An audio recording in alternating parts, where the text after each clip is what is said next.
كەسپىي ھاياتىڭىزدا سىزنى مۇۋەپپىقيەتكه başlaydigan مۇھىم ئامىللار. ئاپتورى براين چرەيسى. Maddi və zihni mənbələrinin həmmisini müəyyən bir nöqtəyə mərkəzləşdirələyən kişinin məsələlərini həll qilish iqtidarı intayın zor dərəcədə küçüyüdü. Norman Vincent Peale. Xizmət həyatınızda özünüzdən təkrar so'rashqa tegishlik savollardan biri "Mən nimaga tayinib maaş alamandır?" İnsanlarning nurg'uni o'z ismining maaş jadvaliga nima uchun yozildiganligini, ya'ni o'zining nimaga tayinib maaş oladiganligini aniq bilmaydi.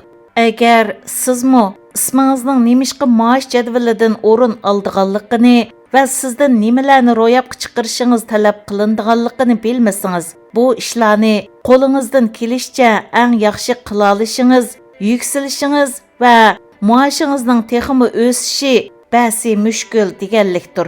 Elingan haq yoki maosh xaridorlarning pul to'lashga tayyor bo'lgan bir mahsulot yoki mulozimatning vujudga chiqishi uchun qilingan xizmatlarning badali sifatida berilgan puldir. Her ishni umuman 5dan 7gacha halqiliq natija sohasiga bo'lishga bo'ladi. Bu sohalar mas'uliyatingizni ado qilishingiz va xizmat o'rningizga eng ko'p to'p qo'shishingiz uchun kerakli bo'lgan vazifalarni o'z ichiga oladi.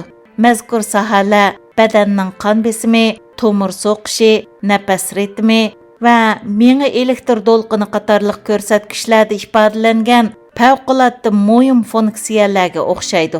Bulardan, ya'ni ishingiz uchun muhim natija hosil qiladigan sohalardan birdagi nuqson xizmatdan mahrum bo'lishingizga sabab bo'lishi mumkin. Masalan, boshqaruvchilikdagi xalqliq natija sohalari planlash, tashkillash, xodim boshqarish, ish taqsimlash, nazorat qilish, tekshirib baholash va doklad hozirlashdir. Bu sohalarda o'z mas'uliyat doiringizga chetishlik bo'lgan darajada ijobiy natijalarni qo'lga keltirishingiz kerak. Bu sohalarning har qanday biridagi yetarsizlik boshqaruvchining kasbiy natijasining nachar bo'lishini va mag'lubiyatni keltirib chiqardi. Xizmatingizga aloqador asosiy bilimga va iqtidorlarga ega bo'lishingiz kerak. Xizmatingizni tamomlashingizga kapolatlik qiladigan yadroliq sapoyingizni kuchlantirgan bo'lishingiz mumkin. Ammo qilgan ishingizning nuqtasidan hal qilg'uch ahamiyatga ega bo'lgan va xizmatdagi muvaffaqiyatingiz yoki mag'lubiyatingizni belgilaydigani halqiliq natija sohalarida qo'lga keltirgan natijalaringizdir. Xizmat unumingizni oshirishning birinchi qadami o'z xizmatingizdagi halqiliq natija sohalarini belgilashdir. O'zingizning mas'uliyat tizimligini tuzib chiqing va shuningga ko'ra tirishing. Bir sotquchi uchun eng muhim sohalardan biri yangi xaridor tepishdir. Bu butun setish jarayonining eng muhim halqasidir. Setishni tamomlashmo halqiliq natija sohasidir. Setish tamomlanganda bu ahvol yoki muvaffaqiyat mahsulot ishlab chiqarishga yoki mulozimat bilan ta'minlashga mas'ul ko'plagan kishilarning faoliyatlariga ta'sir ko'rsatadi. Bir shirkat xo'jayini yoki boshqaruvchi uchun muvaffaq kishilarni xizmatga qabul qilish va ularning orasida xizmatni unumli taqsimlashmo halqiliq natija sohalaridir. Bir katib uchun maktub yozish, telefon qilganlarga javob berish va telefonni tegishli kishiga ulab berish degandek ishlarni tez suratda xatosiz tamomlashmo muhim ishlardandir.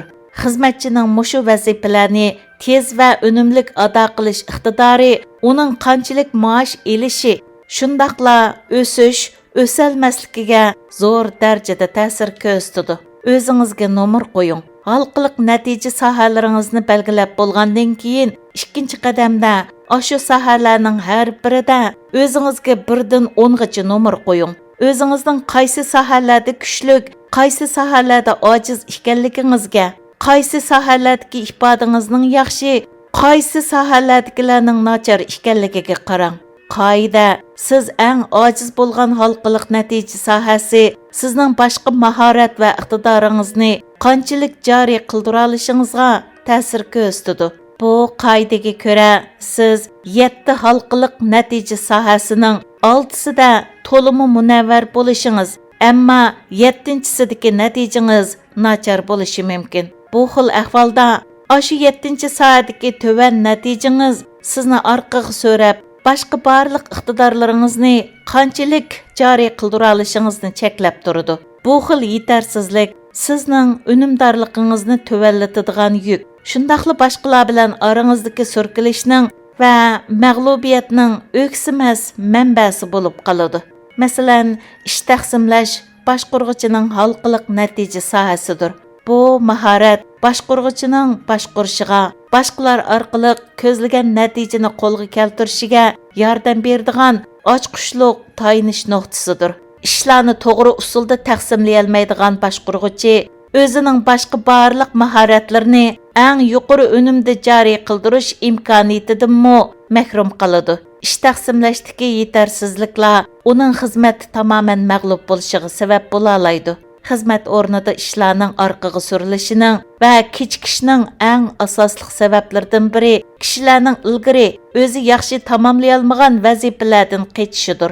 Nurg'un kishilar o'zi ojiz sohalarda o'z-o'ziga nishon bekitib, o'zini kuchlantirishning o'rniga o'zini shu sohadan tamoman ap qechishni tanlaydi-da, bu muqarrar holda mag'lubiyatga sabab bo'ladi.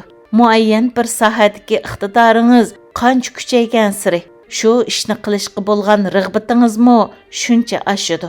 Shundaq bo'lganda ham so'ralmalik xohishingiz pasaydi, ham ishingizni tamomlash orzuyingiz va irodangiz kuchaydi. Shunisi haqiqatki, har kimning kuchli taraflari bo'lganidek ojiz taraflari ham bor. Ojizliklaringizni yo'lliqlashtirishga urinmang va buning uchun bahona izlabmi yurmang. Buning o'rniga kamchiliklaringizni tepib chiqib, shu sohalarda o'zingizni kuchlantirish uchun plan tuzing. Ma'lum bir sohadagi iqtidoringizni kuchaytirsangizlar, xizmatdagi ifodangizni eng zo'r chekda yaxshilay olishingiz mumkin. Hayotingizda o'zingizdan so'rashga tegishli eng muhim savollardan biri: qaysi iqtidorimni taraqqiy qildirsam va uningdan mukammal ravishda foydalansam, xizmatimga eng bak foydasi bo'ladidir. Hayotingizning qolgan qismida xizmatingizni mushu savolni asos qilgan holda davomlashtiring. Boshqurg'ichingizdan va xizmatdoshlaringizdan, hatto uyingizdagilardan va do'stlaringizdan shu savolni so'rang. Bu savolning javobi nima bo'lishidan qat'iy nazar, shu sohadagi iqtidoringizni kuchaytirish uchun tirishing. Ishning yaxshi tarafi shuki, har qanday xizmat iqtidorini o'rgangili bo'ladi. Muayyan bir xalqiliq natija sohasida sizdan boshqa hamma odamning ifodasi yaxshi bo'lsa, bu sizning tirishsingizlar shu sohada o'zingizni kuchlantira oladiganligingizdan derak beradi. Ishlarda muvaffaqiyat qozonishning eng yaxshi va eng tez yo'llaridan biri o'zingiz uchun ahamiyatli hisoblanadigan sohalarda cho'qim mukammallashishdir. Bu hayotingiz va xizmatingiz uchun qiladigan har qanday ishdan muhimdir. U paqini yeviting. İşingizni mukammal shaklda qila olish uchun muvaffaqiyat qozonishingiz kerak bo'lgan eng muhim sohalarni belgilang. Bu sohalarning har birida o'zingizga 1dan 10gacha nomer qo'ying. Ondan qusursiz joriy qildirilgan taqdirda xizmatingizda eng asqatadigan iqtidorni belgilang. Tayyorlagan tizimlikni boshqurg'ichingizga ko'rsating va buni uning bilan birga ko'zdan kechiring. Boshqurg'ichingizdan bu tizimlikka samimiy taklif berishni talab qiling. Boshqalarning ijobiy ko'z qarashlariga dadil yuzlansangiz, o'zingizni texmo kuchlantira olasiz. Xizmatingizning qolgan sohalaridami mushu xil takliflarga odatlaning. Mukammallashish yo'lida qat'iy bo'shashmang. Mushundaq bir qaror chiqarishingizning o'zila hayotingizni o'zgartira oladi. U Paqini Yang nomli asardan o'tkir olmas tarjimasi. Mەnbە: ئۇيغۇرلار تور ژورنىلىنىڭ 22 سانىدىن ئېلىندى.